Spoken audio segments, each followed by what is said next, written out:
Ever wondered if being single was always just a personal choice, a lifestyle option, like picking your favorite flavor of ice cream? Or could there have been times way back in history when choosing to remain unhitched was not just a bit unusual, but could actually land you in some seriously hot water? Legally speaking, what if you could be hit with special taxes year after year, all because you had not put a ring on anyone's finger? Or imagine being forced to take part in embarrassing public spectacles, like a shame parade in the freezing cold, just because you were still a bachelor. Could your basic rights, like inheriting money or property from a friend, or even your chances of getting ahead in your career, depend entirely on whether you were married and had kids? Get ready to have your mind a little bit blown. We are about to journey back in time, digging up some truly astonishing and long-forgotten ancient laws. These were not just suggestions or social norms, these were actual rules written down and enforced that made the lives of unmarried men surprisingly difficult and sometimes downright miserable. We are talking about a world where society, through its laws, had some very strong opinions about single men, and was not shy about making those opinions known. So buckle up as we count down 5 ancient laws that could turn bachelorhood into a real ordeal. Number 5. The Roman marry or else. Edicts. Picture ancient Rome, a sprawling empire, powerful legions, grand buildings, and a Caesar named Augustus on the throne around the turn of the first millennium, from 27 before Common Era to 14 Common Era. Augustus was a man with a plan.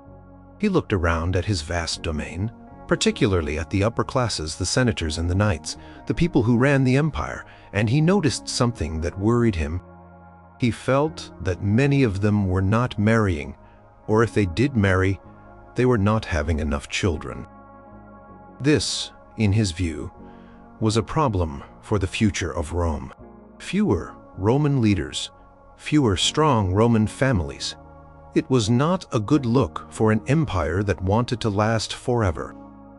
So, Augustus decided to do something about it. He introduced a set of laws, most famously the Lex Julia de Maritandis Ordinibus in 18 before Common Era and the Lex Papia Poppaea in 9 Common Era. These 2 laws are often talked about together, sometimes just called the Julian and Papian Law, and they were all about encouraging marriage and rewarding families who had children, while making life less comfortable for those who remained single or childless. It was a direct message from the top. Rome wanted its citizens, especially its influential men, to get married and make more Romans. Now, who exactly did these laws target? Primarily, it was unmarried men known as Cales, usually between the ages of 25 and 60. If you were a man in this age bracket and had not tied the knot, these laws had you in their sights. But it did not stop there. Married men who did not have any children, called orbi, also faced certain restrictions, though generally less severe than the unmarried. Women too were affected, with unmarried women between 20 and 50 facing similar issues. But our focus here is on how these edicts specifically made life a challenge for bachelors. So, what happened if you were an unmarried Roman man living under these laws? Penalties were not about being thrown in jail or fined on the spot like a parking ticket. They were much more subtle, but they could hit you where it really hurt: your wallet, your inheritance, and your career. One of the biggest impacts was on inheritance.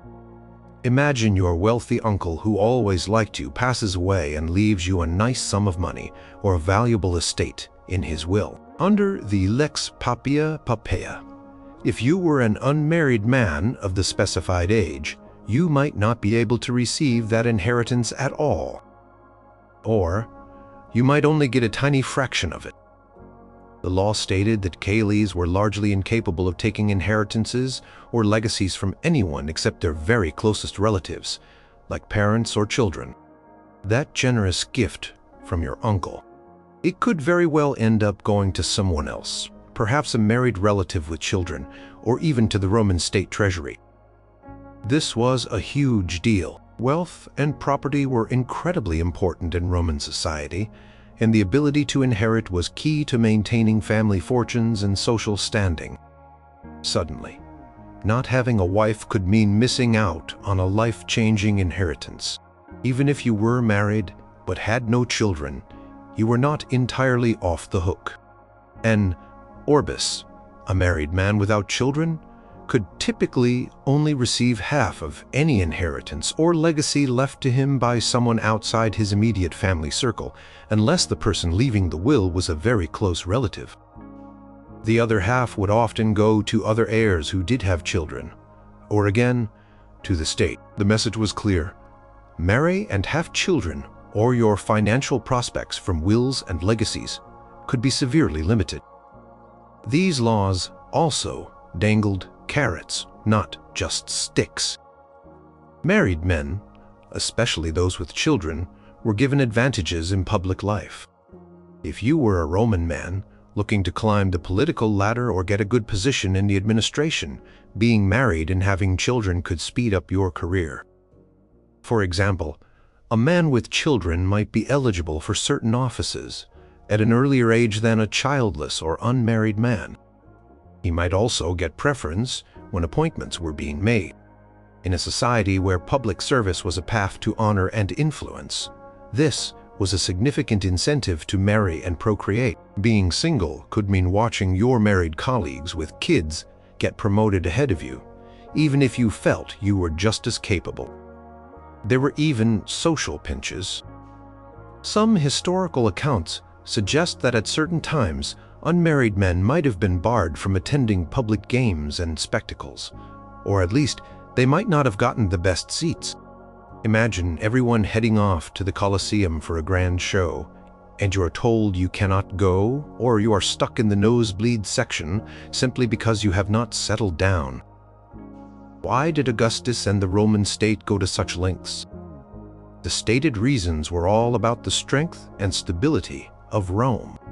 Augustus was genuinely concerned about a declining birth rate among the Roman elite, the very people he relied on to govern the empire and officer its armies.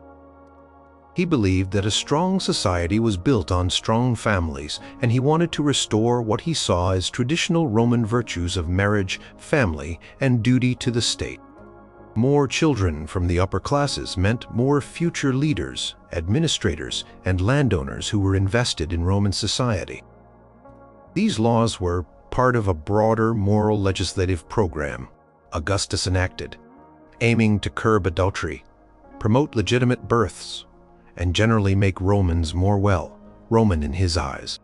So, what was life like for an unmarried man under these rules? Imagine you are a Roman bachelor in your 30s. You are doing reasonably well in your profession, perhaps as a lawyer or a merchant, but this cloud hangs over you. Every time a distant relative or a wealthy friend mentions their will, you have a moment of anxiety. Will you even be able to inherit if they are generous enough to include you?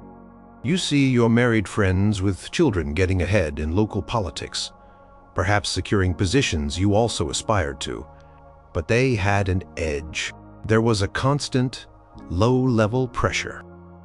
It was not just your family nagging you to get married. It was the emperor. It was the law of the land. Every financial decision, every career move had this extra layer of consideration tied to your marital status. Did these laws actually work? Historians have different views. Some suggest they did lead to an increase in marriages and births, at least for a while. Others point out that Romans were clever and found ways around the laws. People might enter into sham marriages or find legal loopholes to ensure their property went where they wanted it to go. But the laws certainly had an impact. They stayed on the books in various forms for centuries, with later emperors sometimes modifying them, sometimes strengthening them. They show how seriously the Roman state took the idea of marriage and procreation, and how willing it was to use legal means to influence the personal lives of its citizens, especially its single men. For unmarried Roman men of a certain age and class, these edicts were a constant reminder that their bachelorhood came with a significant state-imposed cost, affecting their finances, their careers, and their place in society. The choice to remain single was not just a personal one. It was a choice with very public and often disadvantageous consequences. Number 4. Spartan winter parades for one. Now, let us travel from the bustling streets of Rome to the stark, disciplined land of ancient Sparta, a city-state in Greece renowned for its formidable warriors and its unique, austere way of life. If you thought Rome was tough on bachelors, Sparta took things to a whole different level, a much more public and physically uncomfortable level. In Sparta, remaining unmarried was not just a legal or financial inconvenience. It could lead to outright public humiliation and even physical discomfort, all in the name of the state. The Spartans had a term for legal actions or penalties related to celibacy, sometimes referred to by later writers as agraphoi dikai, which can be loosely understood as unwritten laws or customs that still carry the force of social and sometimes legal punishment for bachelors. For the Spartans, everything, and I mean everything, was geared towards the strength and survival of the state. Individual desires or preferences often came a distant second to what was considered good for Sparta. And what was good for Sparta? Strong, healthy children who would grow up to be fearless warriors and devoted mothers of warriors. Marriage, therefore, was not just a personal affair. It was a civic duty of the highest order. So who felt the sting of these Spartan customs? It was primarily men who remained unmarried beyond what was considered the appropriate age for fathering children for the state. While the exact age is not always clearly specified in ancient sources, it was generally understood that a Spartan man was expected to marry and start producing future soldiers once he had completed his rigorous military training and become a full citizen. If he delayed too long or chose to remain a bachelor, society and its enforcers would step in. Penalties for these confirmed bachelors in Sparta were designed to be deeply shaming. One of the most infamous punishments described by ancient historians like Plutarch involved a truly uncomfortable public spectacle. Unmarried men could be compelled to march naked around the agora, the public marketplace, in the middle of winter. Yes, you read that right, naked in the cold. While everyone watched, as if that was not humiliating enough, while they were parading in their birthday suits, they were also forced to sing special songs. These were not cheerful tunes. They were songs of self-reproach where the men had to sing about how they deserved their punishment because they had failed in their duty to marry and provide children for Sparta. Imagine the scene, the biting cold, the stares of the citizens, and being forced to publicly declare your own supposed shortcomings. It was psychological warfare designed to make bachelorhood an utterly undesirable status. But the indignities did not stop there. Unmarried men in Sparta also faced other forms of social exclusion and disrespect. For example, they were often barred from attending certain important public festivals and ceremonies. One such event was the Gymnopaedia, an annual festival where Spartan youths and men performed choral dances and athletic displays, a major event in the Spartan calendar. Bachelors might be excluded from watching or participating, further marking them as outsiders who were not fulfilling their role in society. Furthermore, the customary respect that younger Spartans were required to show their elders could be withheld from bachelors. In a society that placed a high value on hierarchy and respect for experience, this was a significant slight. Younger men might not have to give way to an older bachelor in the street or stand up when he entered a room, small acts that constantly reminded the unmarried man of his diminished status. Some accounts even suggest that at certain festivals, women had the authority to physically reprimand bachelors. This could involve dragging them around an altar and even striking them as a way of expressing society's disapproval of their single status. While the exact details of these practices can be debated by historians, the overall picture is one of intense social and sometimes physical pressure on men to marry. Why were the Spartans so extreme about this? It all came down to their unique social and military system. Sparta was a relatively small city-state, constantly surrounded by potential enemies, most notably the large population of helots, or state-owned serfs, who worked the land and vastly outnumbered the Spartan citizens. To maintain control and security, Sparta needed a constant supply of elite warriors. Every male citizen was a soldier first and foremost. Marriage and procreation were therefore not just about personal happiness or continuing a family line. They were about producing the next generation of defenders for the Spartan state. A man who did not marry was seen as shirking this fundamental responsibility, weakening Sparta from within. Collective good, the survival of the polis, trumped individual choice.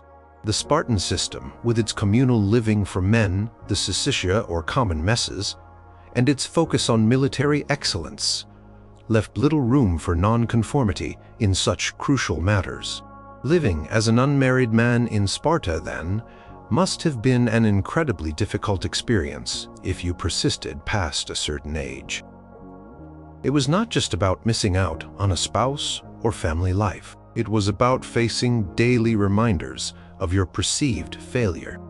It was the fear of that winter parade, the sting of being excluded from communal events, the subtle and not so subtle disrespect from younger citizens, and the knowledge that you were seen as someone not pulling their weight in a society that demanded total commitment. The pressure would have been immense, coming from all sides, from the state, from your peers, from the very customs that shaped Spartan life. These practices concerning bachelors were deeply embedded in Spartan custom and law for a very long time, as long as Sparta maintained its unique way of life.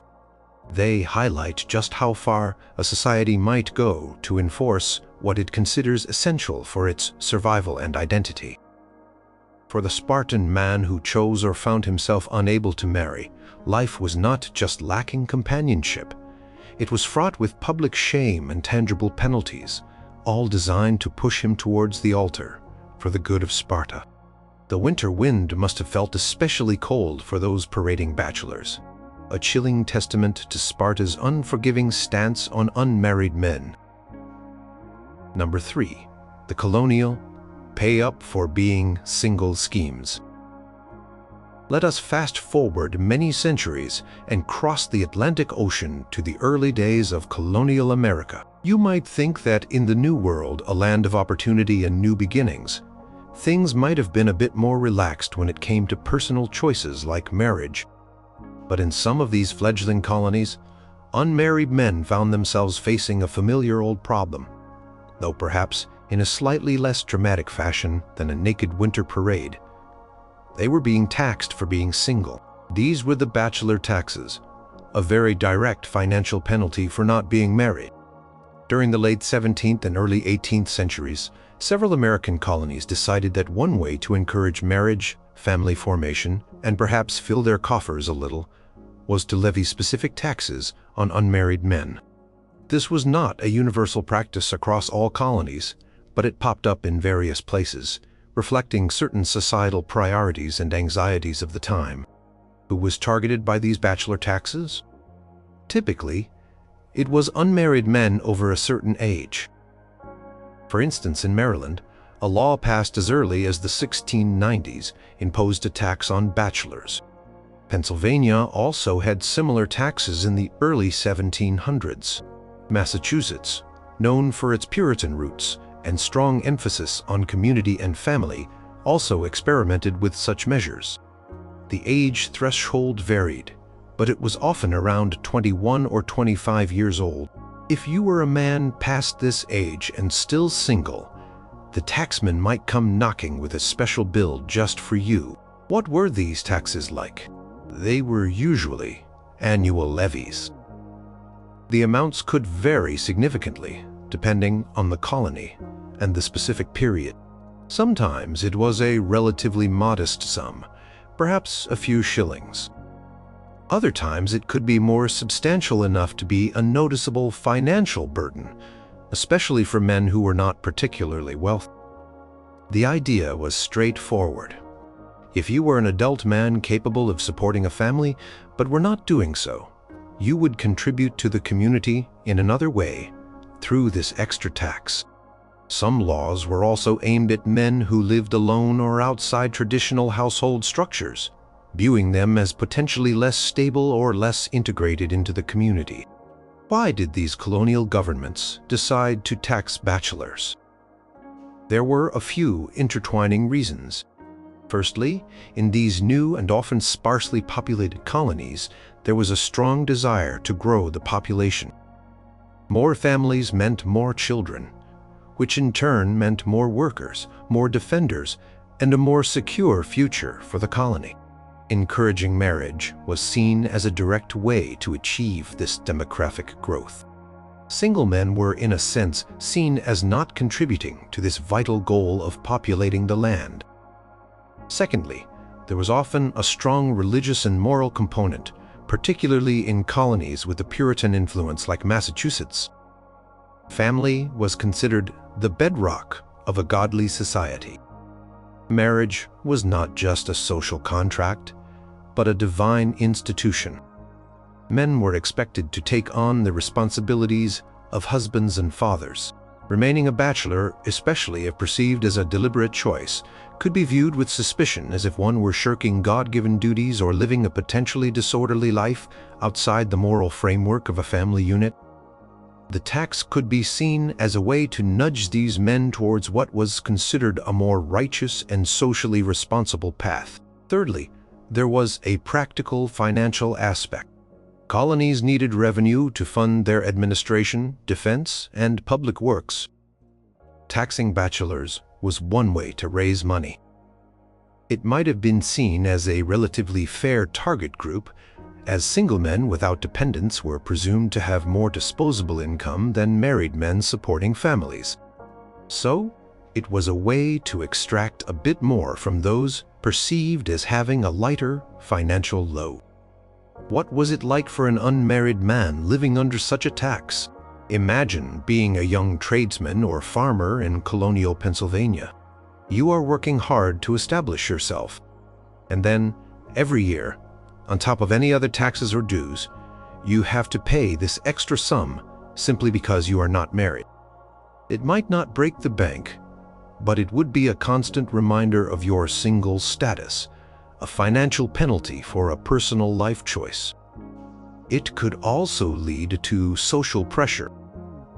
Your neighbors, your community leaders, the local minister, they would all be aware that you were paying the bachelor tax, and it might reinforce the idea that you were somehow not fulfilling your societal obligations. For some, it might have been an annoyance.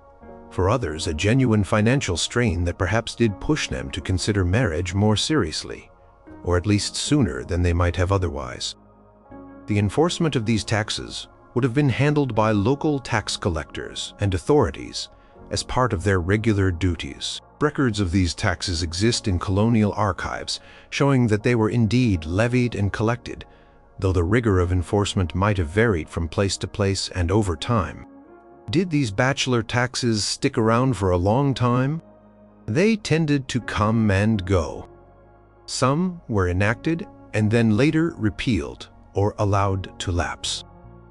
The idea, however, did not entirely disappear with the colonial era. Discussions about taxing bachelors surfaced again in various states, and even at the federal level in the United States during the 19th and early 20th centuries, often during times of war, when governments were looking for extra revenue and ways to encourage social stability.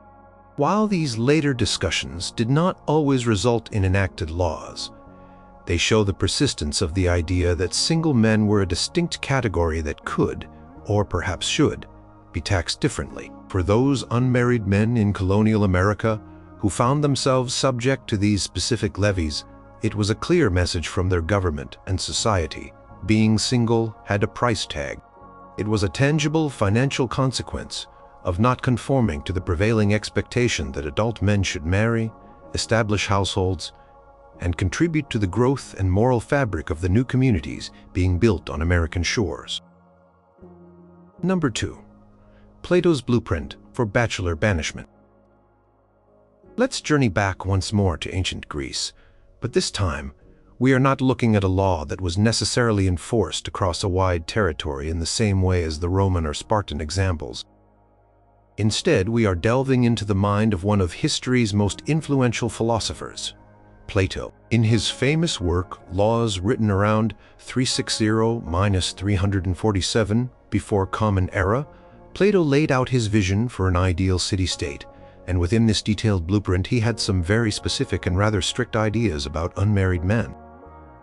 While Laws describes a theoretical state, the ideas within it reflected and likely influenced ancient Greek thinking about civic duty and the role of individuals within the community, particularly regarding marriage. Plato, in his Laws, was deeply concerned with creating a stable, harmonious, and self-perpetuating society. He believed that every citizen had duties to the state, and one of the most fundamental duties was to marry and produce children. This was not merely a personal choice, but an obligation to ensure the continuation of the city, its traditions, and its worship of the gods. For Plato, the family unit was a cornerstone of this ideal state. So, what did Plato propose for men who failed to fulfill this marital duty in his imagined city?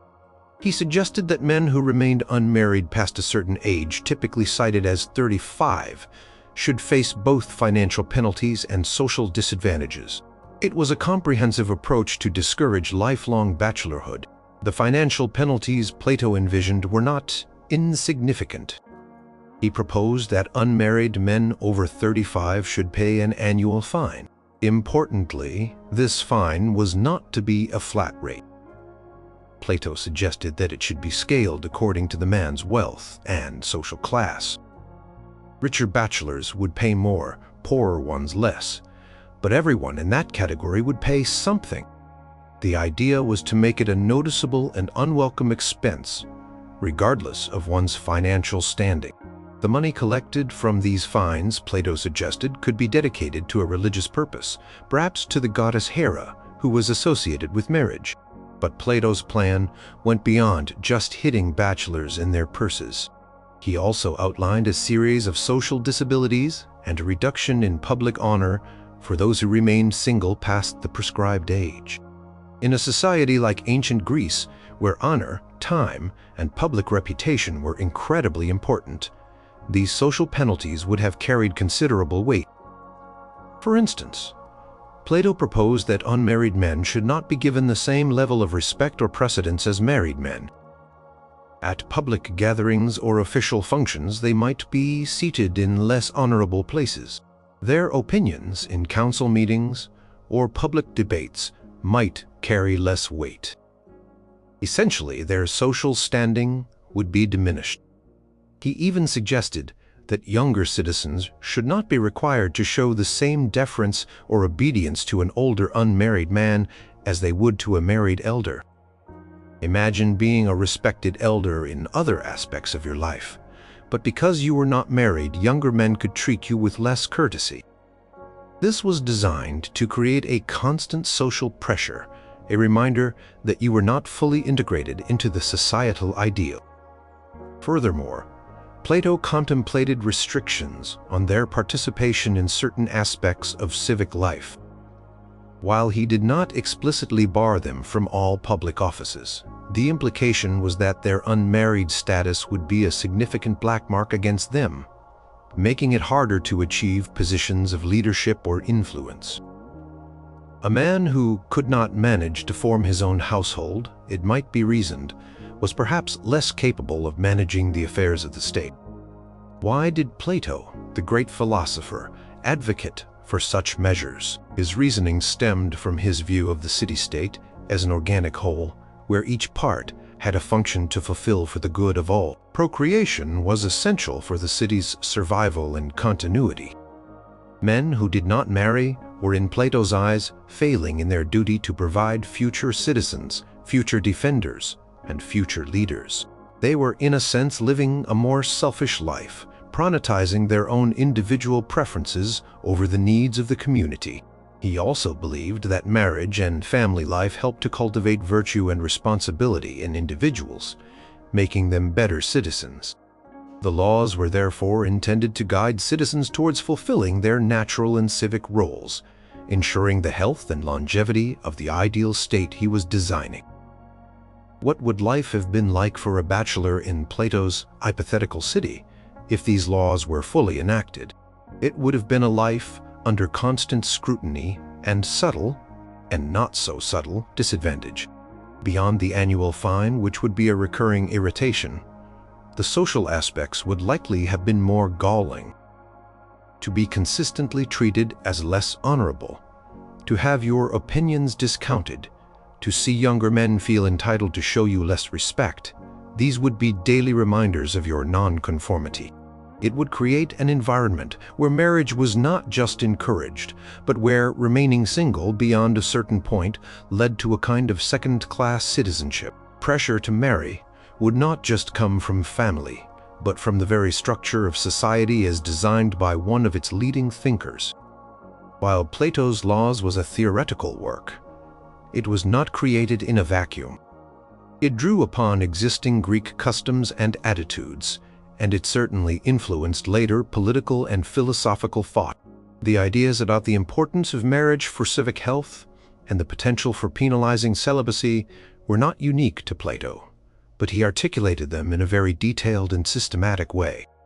His blueprint serves as a powerful example of how deeply ingrained the expectation of marriage was in much of the ancient world, and how even a philosophical ideal of a state could incorporate strict measures against unmarried men.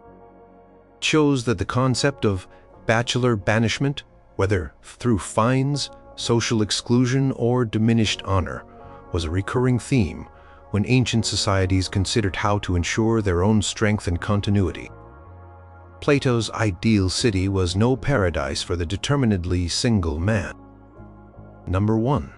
The Athenian. Are you serious still, single? Scrutiny. And finally, we arrive at number 1, in the heart of ancient Greece, the celebrated city-state of Athens.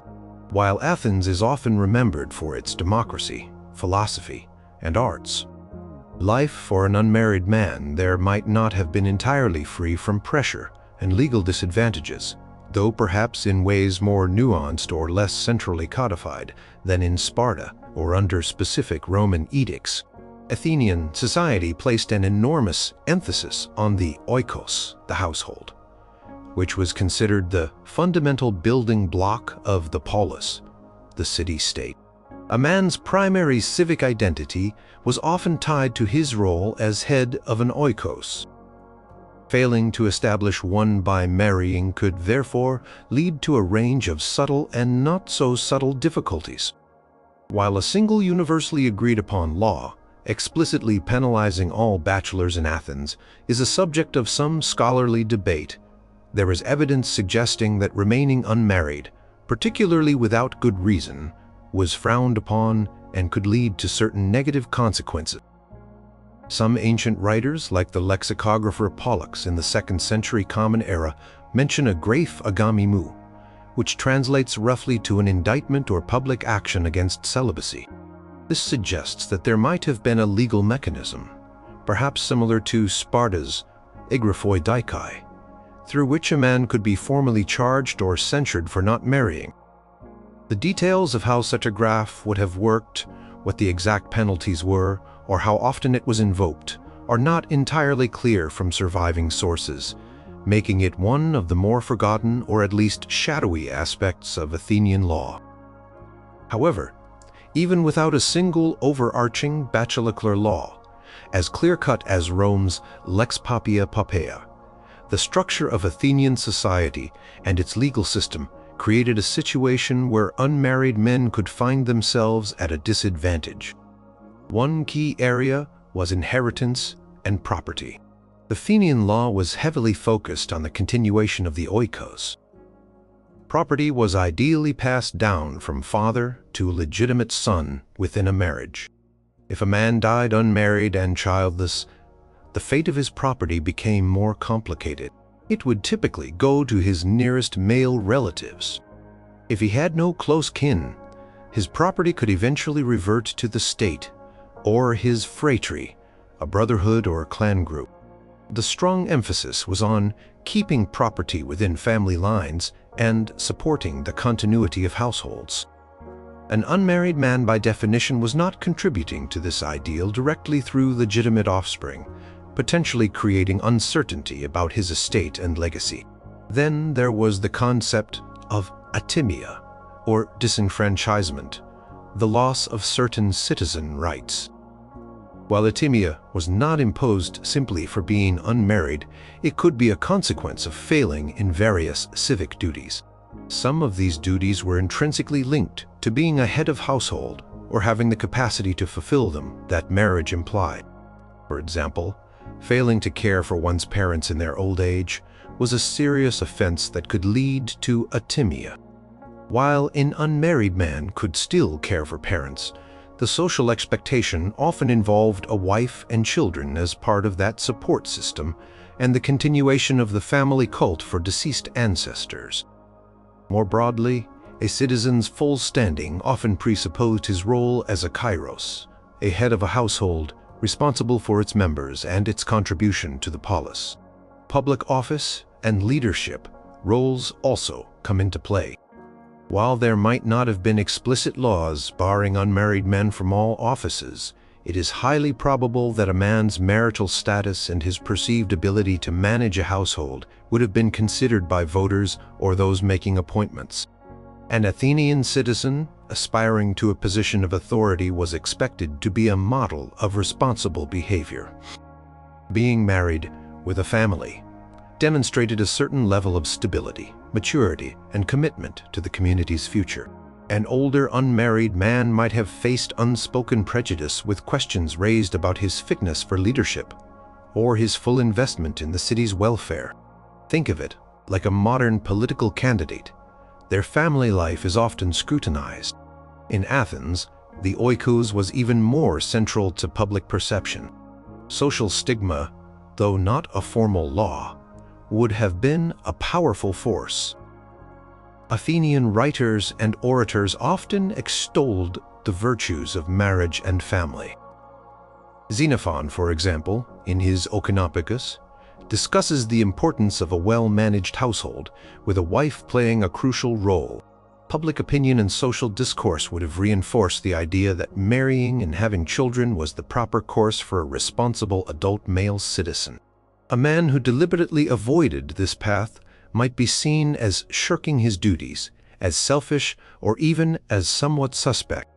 This social pressure could make daily life uncomfortable and could impact one's reputation and relationships within the community. Furthermore, there was a civic and religious duty to continue one's lineage to maintain the ancestral religious rites. Each family had specific cults and rituals to honor their ancestors. Without legitimate heirs, these rites could be extinguished, which was seen as a misfortune for the deceased ancestors and a failure on the part of the last male in the line. Marrying and producing children, particularly sons, was therefore a way to ensure the spiritual well-being of one's forebears and the continuity of the family's religious obligations. An unmarried man was, by default, failing in this deeply significant aspect of Athenian life. Consider the military aspect. While all able-bodied Athenian men were expected to serve in the military when called upon, the defense of the polis was fundamentally about protecting its oikoi, its homes, families, and lands. The citizen soldier was fighting for his household and households of his fellow citizens. A man without his own oikos to defend or to leave behind might have been viewed subtly or overtly as having less at stake or as not fully embodying the citizen soldier ideal. So, While the Athenian approach might not have involved winter naked parades or specific bachelor taxes, clearly documented across all periods, the combined weight of legal structures around inheritance, the potential for public censure, like the Graphe Agamiou, the expectations for public offers, and Athens a challenging path. The city-state was built upon the foundation of the household, and a man who chose not to form one, or was unable to, would have found himself swimming against a very strong societal current. His single status would not have gone unnoticed, and it could have had tangible repercussions on his property, his public standing, and his overall integration into the life of the polis. The scrutiny was real, even if the specific laws are now somewhat forgotten or debated in their precise application. For an Athenian man, not marrying was a serious business, potentially impacting many facets of his life in a society that prized the family as its core.